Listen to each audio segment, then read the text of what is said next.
Aflag and Praise TV proudly present Rights in Focus with Aflag. Hello viewers.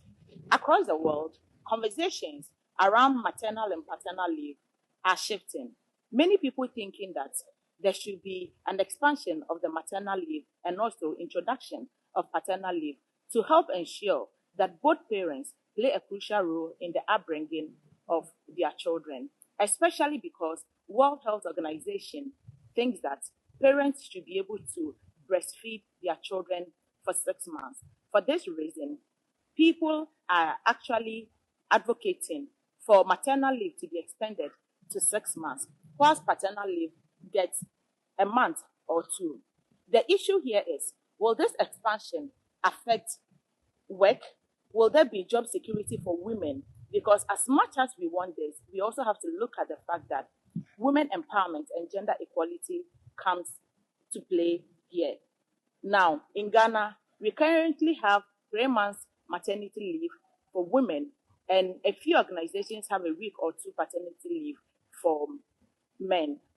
This is Right in Focus with Aflag, the one and only show where we discuss issues that affect women, children, and national development. To help me unpack this topic about parental leave, it's my very own friend, Ms. Genevieve Patterson, who is a member of the Parental Leave Coalition here in Ghana and also the country director of Amnesty International Ghana. Hello, Genevieve, and welcome to the show. Hi, Rita. Nice to be here. Thank you. Thank you. We are glad to actually have you here to help us discuss it because we know how passionate you are about it. And when you took over from Amnesty, we realized that you had a few changes as far as parental leave is concerned. So let's zoom straight in. Stay with us. So now, kindly help us understand parental leave and its importance. So basically, parental leave is just giving a period off from work for parents who have conceived a child or even adoption or surrogacy. So far as you have a fresh baby, you're allowed to take some form of parental leave. And that can be ranging from 6 weeks, 12 weeks, to 6 months. However, in Ghana, like you rightly said, it is 12 weeks, and then you get extra weeks off if it wasn't a natural birth, and if it was a C-section, you're allowed to, or twins, you're allowed to add extra weeks for that. I think a maximum of 15 weeks or something, according to the labor law. Yes. Okay. So how would extending the maternity leave to 6 months in Ghana impact Ghana's economy? Well, first of all, I mean, it's really important to take time off work when you have a baby or child that you have welcomed into the world, or it can even be adoption of a young child. Parental bonding is very important for both mother and father. And so that is why it's very important to have both maternal and paternal leave. Another importance is, it just helps in terms of, psychologically and mentally for the parents. Going through the process of adoption or giving birth is really daunting and very stressful. It can be a stressful period for people, and they need time to recover. So in Ghana like this, we are the coalition is looking to increase parental leave, specifically for mothers, from 12 weeks to 24 weeks. So that means 6 months. And then for the men, paternal leave, we're looking at 7 or 10 days, which in my opinion is not much, but it's a start. We can't push too much. Get it correctly, it's not much for the paternity leave. It's not. 10 days is not enough. For Ghana, I feel like it will be really important for us to do this because you just get healthier people. Now, most companies have health insurance. You'll be surprised to know that statistics show that when parents have extended parental leave, the likelihood of them using the insurance, going to the hospital often is less.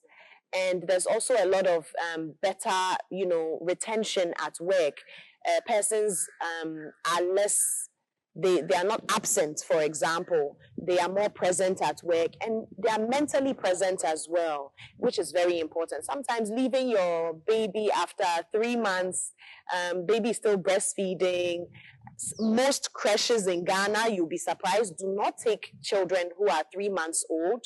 And as a parent, sometimes you're not even comfortable giving your child to someone at that tiny age. So I think it's the step in the right direction for Ghana to extend it. So some argue that the paternity leave is unnecessary, especially because we are in this part of the world. We see men not actively involved in the upbringing of children. So others argue that giving paternity leave would rather cause the men to be idle or go sit at the beer parlor. They wouldn't utilize it for what it is meant for. Well, I believe that's a huge assumption. And I know it's based on our culture and our beliefs. However, we need to give the men a chance. And we also believe in gender equality. Gender equality is not just for women, it's also for men. So that means men also deserve to have paternity leave. And you have to give them a chance. I mean, you give 10 days paternity leave. Let's see, they'll probably stay at home, help the baby out, help the mother out, be a good support system. It creates a very, very good family bond. For me, what I tell people who say that is that if it's given, the most important thing is for the government to consider them, as we are talking about gender equality. Yes. If your husband decides to come home and not utilize the time to bond with their baby, that's on them. We can't say because of irresponsible fathers, we won't give the responsible fathers who actually yearn the bonding. And again, it's a stereotype that we're saying that all men are like that. Because maybe some men will actually stay at home and help and support their spouses or their partners. So I think it's something that we definitely have to consider. Gender equality, so I'm definitely for the men getting paternal leave. Thank you for that. Now, most argue that it will not impact our economy and that they want to know, we all want to know, will it increase productivity or it will strain businesses? So, I mean, it depends what government puts in place. There has to be incentives for this. I mean, it's definitely going to put a strain on businesses, no doubt. Because what happens is that you are, especially if you're doing fully paid parental leave, specifically for the women that are going to be away for 6 months. So some companies I know would be able to maybe hire someone else for the 6 months. You can hire an intern or someone who is temporal that can come in national service. You can hire someone. National service is actually a great thing to do. You can plan ahead and get someone that can graduate, that can actually do the work of this person within 6 months. So I think that is one way of, mitigating any stress levels or any crisis in an organization. Another way would be job sharing. Job sharing is basically when there's maternity leave, the person is not around, the woman is not around. So what you do is you assign their work to 2 people, at least 2 people. Because when you assign the person's work to just one person, it doesn't. So I'm coming to that. So you assign to 2 to 3 people, but you have to give them an incentive as well. Some companies can afford it. So those that can afford can do that. For those who can't afford it, I am thinking of a scheme where government comes in to support those companies. For example, there should be a shared scheme where government bears part of the cost of maternity leave and then the company bears the other cost. I mean, there are so many. I know Canada does that. There are so many other countries we can use as examples that do this. So at least for the first few years that we implement this, I think government should look at bearing the cost. Another scheme that we could do is something like SNIT, where you have a parental leave fund. So where employers pay a percentage of salary into the parental leave fund so that they can also benefit from. So there's that we can do. So I've mentioned job sharing, I've mentioned government coming on board to support, but there also needs to be tax incentives. I mean, if you have more women at work, you should be rewarded in a way. So tax incentives, if you can get tax reliefs, company can get tax reliefs for employing women, ensuring that they get the 6 months maternity leave. That's something that they can do. And then lastly, some countries, again, like I said, it's a phase for us. You can do 3 months fully paid, and then the next 3 months half paid. Now, I wouldn't necessarily recommend that one because when you have a baby or a new child, you need the money. You need the money. So sometimes maybe working part-time. I mean, we're in a world where you don't necessarily have to sit in the office all the time. You can work from home. So I think companies need to be a bit more, yes. So I think companies need to be a bit more flexible with work hours. So far as productivity is high and you're getting the job done, you are getting results. Why not allow the person to work from home as well and then ease slowly back into the workspace? Trust me, it will be less stressful for people. So there are so many options that we can explore, and there are so many options that companies can explore by just even having a conversation with the person that is going on maternity leave. Because as for paternity leave, the 10 days, I don't think it will really affect any productivity or any company. However, I know 3 extra months for some companies, it might not even be a huge strain. Yes, and it might not even the woman's job might not be secure. So that. Will there be job security for women? So again, government really has to ensure that when women, because this is when government protections need to be much higher for women. If we are reviewing the labor law and pushing for 6 months, aside incentives, government really has to monitor companies and ensure that women are protected and that women are actually receiving 6 months maternity leave. It is definitely going to be a gradual phase and process. There's going to be pushback. However, just like any law or policy that comes in, there are definitely challenges that come with it. But eventually, I think after 2 years or so, we'll be able to actually settle in and adopt this policy. Okay, thank you very much for that submission. Now, what also comes up is that a lot of people say that the minute we do this, most organizations, already it is difficult, some organizations employ women because of this maternity leave. If you're at a certain age, they find it difficult to employ, even if you qualify. Yeah. The excuse is, oh, you're about to marry, very soon you will take maternity leave, and you're going to have, and most people have 2 to 3 children. Yes. So then their argument is, if we employ you in the next few months, you'll go on maternity leave. The minute you come back, you're going again. So then they do not want to employ women. What do you think should be some of the measures or models that we put in place to put some form of strict restriction on organizations? I know that the Affirmative Action Bill was looking at that. But then before you come into that, let's take a quick commercial break. Now, this program is sponsored by Aflag, an organization that supports women and children and the youth. And also, this beautiful garden where we are hosting this event is Oriental Resort Hotel. They are one of our sponsors for all your events, wedding, parties, and even conferences. Their conference facilities are so good. You can come here and enjoy the place. Even for a getaway, please make sure you come here to enjoy the place. Also, a special thank you to Dear Essence for this beautiful outfit that I'm wearing. We'll go on a quick break and we'll be back shortly. Stay with us.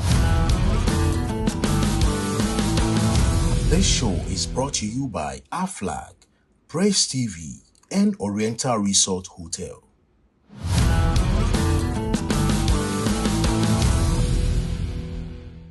Welcome back and thanks for staying with us.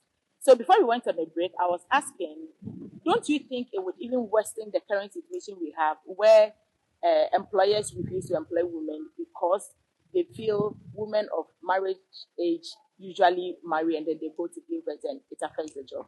Well, you have absolutely every right to, assume that because it's a reality that could happen. We just never know. That is why the Affirmative Action Bill came into play last year. and the government assented, the president assented to it. Government has to play a huge role in terms of just ensuring and monitoring that employers employ 30% of women at least, and that is up to the year 2026. 30% is very small, and I think most employers are doing better than that. Than the 30%. Yes. But you have a lot of some organizations, private organizations. They do 50%, and even more than 50%. So I believe that, again, incentives need to be given. If there are attractive incentives, but if there are also punitive measures, that if you're not getting the 30% quota, there will definitely be consequences to that. Maybe higher taxes or something, but there has to be consequences to not meeting 30%. So government really, my issue is that government really has to take this on board like their own baby and really ensure that there's implementation of the law. Yes, because if they are not intentional and if they are not also following the rules, then other companies and businesses will decide to do whatever they want. So government has to play that key role to ensure that women's jobs are secured, especially in the informal sector. You know that this is a huge issue in the informal sector in particular. So we're hoping that once government puts things in place, that monitoring of implementing the parental leave will come to play. I'm actually happy that the Minister of Gender has actually mentioned that this is something that will be considered. So I am really excited that this will be introduced into Parliament. Now, we know that Parliament has majority men. So, and it goes by a vote. So we are just praying that we have to do a lot of advocacy as civil society, as individuals. I try my best, even on my social media pages, to do a lot of advocacy on why it is important that Ghana leads the way in Africa to 6 months maternity leave and a few days paternity leave. Okay, so does that mean that currently in Africa there's no country? So I believe Rwanda is around there. Rwanda is a good example. A lot of African countries are doing 12 weeks. Some are doing 15. Some are doing less. But Ghana being that beacon, Ghana being the country that always leads the way, I believe once we do it, I believe once we do it, other countries will follow. We don't always have to be the follower. Let us also lead sometimes. Let us lead and let others see the good example we are setting for them and let them learn from us. And you can't imagine the impact it will have on our continent if Ghana leads the 6 months maternity policy. So as far as this parental leave is concerned, Ghana, let's be the pace setters for others to follow. On to the next question. You've already spoken a lot about some of the models or ways you think government can come in to ensure all of this is done. For me particularly, job security for women is important to me. Now, we've seen that we've had this discussion in some of our groups already about the current administration, the new government and the appointment. We've seen that, of course, we have a lot of youth representing, and which is great. Us, yes, for us, it's about women and youth. So for the youth, we don't really discriminate whether it's a man or a woman. We are happy that a lot of youth are coming on board. But for the women, do you think so far with the appointments that have gone on, do we have a lot of, is it getting to the 30% quota? So government would say that they are close to hitting the 30% because they have decided to group all appointments and measure it by that. Okay, however, so they are grouping all of government appointments and measuring it by that, and not, segregating it like ministry appointments. Yes. 30%. However, in the law, the affirmative action law, it is in segments. Yes. So you can't. I mean, everybody loves to interpret laws how they want, but it is clear. So, for example, office of the president, then you measure 30%. Ministers, you measure 30%. Parliamentarians, you measure 30%. But if you group everything, then yes, they will say that they are getting to 30%. But if you segment it, we are looking at around 15, 16% of what is being done. So I'm actually surprised that government has decided to group everything when they know very well that this is not what is supposed to be done. It has to be in segments, and you can't avoid or misinterpret the law. And as a human rights activist, as a gender activist, this is something that we have been pushing, that government should come out with a full list of appointees so that we can really look at the percentage and whether they are meeting it. And it's very important that government follows through with this percentage to set an example to other businesses and companies so that they also do the same. Now, the argument may be that, well, it's the beginning of 2025. They have some time to hit 30%. These are the early appointments. So maybe by end of this year, some appointments could change, and maybe there could be an increment in women. I was very disappointed with the deputy ministers, where there were a handful of women that were appointed, for example. That was really, really devastating for me. And the sad fact is that there are women who are capable and willing to take on those positions. It's normally, I know that the women's organizations come together and give governments, they present a list. And in fact, the list is tall. So I wonder and I ask myself, what is the excuse why we are not achieving 30%? 30% is very small. Very small.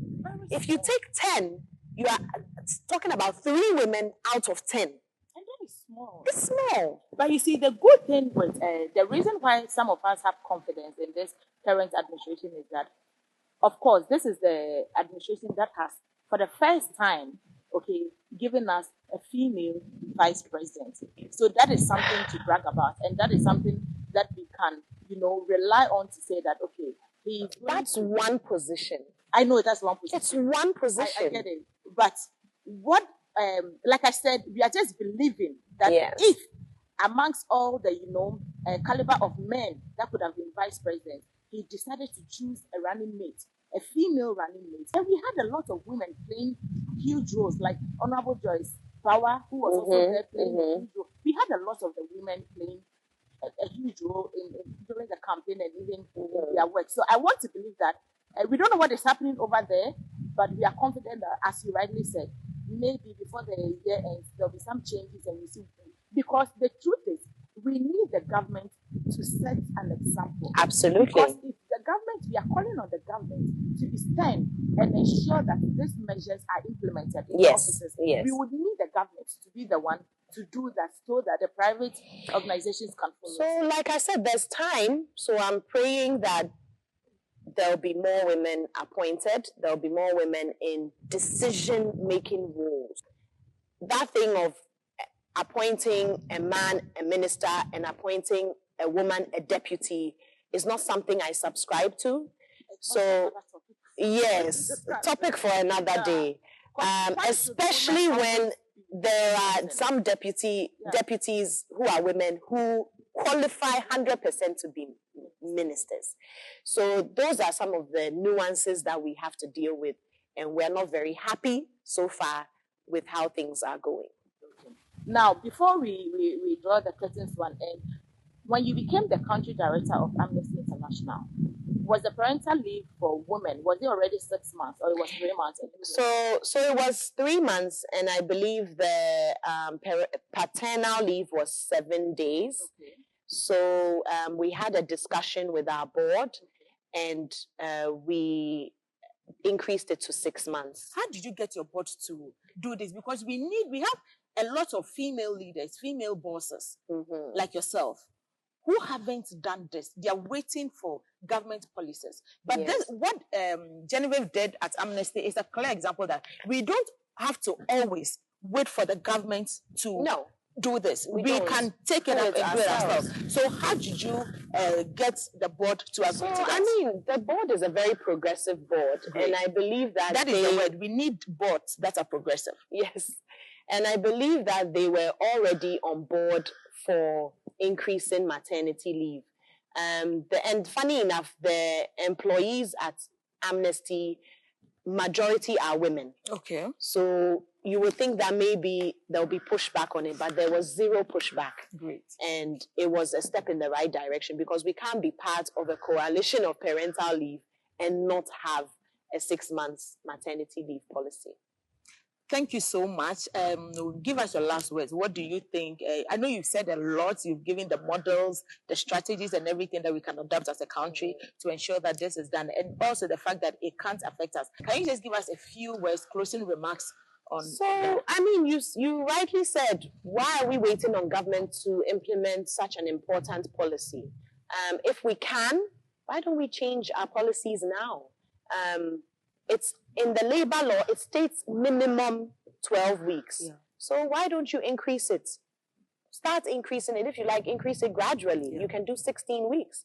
Why don't we do it ourselves? If you have that mandate or that key decision-making role, I believe you can do it in your company to increase. But I also want to say, looking at the National Service Scheme, I think that is a great suggestion you made, Rita, that when someone is on maternity leave for 6 months, you can get a national service person. Yeah. And honestly, the national service persons we have been getting at Amnesty are great. Yeah. We've had great experiences. They are graduates. They are very capable of the job. So I believe that anyone, once trained, can take on a role for 6 months whilst you wait, and it's cost effective when you think about it. So cheaper labor, why not? So I think this is something that companies should actually explore. If they can take on national service persons, you can also take on volunteers. In Amnesty, we have what we call a volunteer program, where, labor laws allow you to employ somebody for up to 6 months, that they don't have to be necessarily integrated into your system. Yeah. So you can have a volunteer for 6 months. I think not a lot of people know about this, but once you have a volunteer program or policy within your organization where you can employ someone at a lower cost, why not? So let's not be discouraged and look at parental leave as a negative thing. Let's look at it at how it can benefit our society, not just mothers, but the general population, how it will help in child bonding, child-parent bonding, how it will help the economy, and how it will help in mental health, because it's so important to have your mental health good. So I believe that to be able to give off your best. Yes, actually, to give off your best. Your child needs to be in the right place, and you have your mind in the right place. So please, let's not look at it as a negative. Let's look at it as a positive, and let's see how we can work together to make this work. Thank you. Thank you so much, Genevieve Patterson, for coming and helping us have this discussion. The debate on parental leave is not just a time off. Most often, people think it's just women or people wanting to take time off to relax. No, it is all about gender equality. It is about economic sustainability, and it is about the overall development of a nation. If we believe that women are capable of impacting and bringing a lot on board as far as the economy and productivity is concerned, then this is something that we really have to set again on the table to have a great discussion about and ensure its passage. Also, as CSOs and as people who push for gender equality, youth empowerment, and everything, let's advocate and ensure that this is passed. And we call on government to play its role in doing the needful. Another thing I would want to add is that if we take some of the strategies that our guests highlighted, for instance, national service and also volunteers is going a long way to help our economy at the end of the day, because we have a lot of the youth who are not employable. They are knowledgeable, they know everything, but they lack the skills. So these are opportunities that can prepare them to come into the corporate world and take over fully. So in passing the parental or extending the parental leave, you are not just helping women, you are helping the youth, and together we will help to ensure that Ghana progresses in the right direction. Until next time, stay blessed and see you. I'm Miss Ike. This show is brought to you by Aflag, Praise TV, and Oriental Resort Hotel.